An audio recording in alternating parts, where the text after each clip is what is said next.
രാംസറിന്റെ shed കണ്ട്, sorry പെഡി, എന്ത് കാട്ട വരാതാണ് ഇവൻ ചെയ്തു വെച്ചതെന്ന് പറയാൻ പറ്റൂല. എൻ്റെ സമയം പോയി, പൈസയും പോയി എന്നെ പറയേണ്ടി വരും.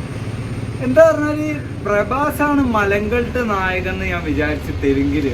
പക്ഷെ ഇപ്പൊ രാംസറിനും മലങ്കൾട്ട് നായകനാണ്. സത്യം പറഞ്ഞാൽ ഫസ്റ്റ് കാണിക്കുന്ന ഒരു MS ധോണിന്റെ ഒരു ജീവിതകഥ, രണ്ടാമത് എടുത്തു വെച്ചിട്ട് ഇരിക്കുന്നത് ആമിർ ഖാന്റെ ദംഗല്, പിന്നെ മൂന്നാമത് ഷാറൂഖ് ഖാന്റെ ചക് ദേ ഇന്ത്യ. ഇതെല്ലാം കൂടി മിക്സഡ് ആയിട്ടുള്ള ഒരു വാണപ്പടം തന്നെ പറയേണ്ടി വരും. ഒരു ക്വാളിറ്റിയും ഇല്ല. പിന്നെ അഭിനയം പറഞ്ഞ പറ്റ മോശം. ആകെ എടുത്ത് പറയേണ്ടത് RRR ഉള്ള അത് NTR SS രാജമൗലി ഉള്ളതുകൊണ്ട് വിജയിച്ചു പോയി, അല്ലെങ്കിൽ വിജയിക്കാൻ സാധ്യത കുറവാണ്.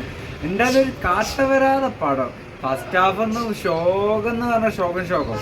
സെക്കൻഡ് ഹാഫ് തീരെയും പറയണ്ട, എങ്ങനെയെങ്കിലും ഒന്ന് കഴിഞ്ഞ് പോയാൽ മതി എന്നുള്ളൊരു മൈൻഡിലാണ് സിനിമ.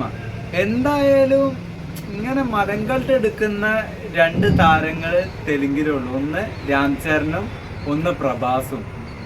പിന്നെ ഇതിലത്തെ നായികയൊക്കെ എനിക്ക് ഒരു തരത്തിലും വർക്കാവാത്ത റൊമാൻസും.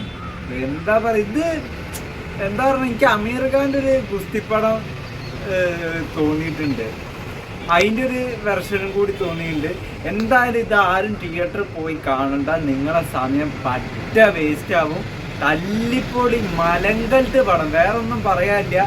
എന്തായാലും നാളെ നെസ്ലിൻ്റെ മോളിവുഡ് ഇറങ്ങുന്നുണ്ട്, അതൊന്ന് കാണണം. അത് കണ്ടിട്ട് ഞാൻ അഭിപ്രായം പറയും. കാരണം കാട്ട വരാതെ എങ്ങനെ രാംസറ നിങ്ങൾ ഇങ്ങനത്തെ സ്ക്രിപ്റ്റൊക്കെ ഇറക്കുന്നത്, ഒന്നും പറയാല്ലേ, വെറും മലങ്കൾട്ട് പടം. ഷെഡി നടണം, പെഡിയല്ലേ ഷെഡി, രാംസറിൻ്റെ ഷെഡി.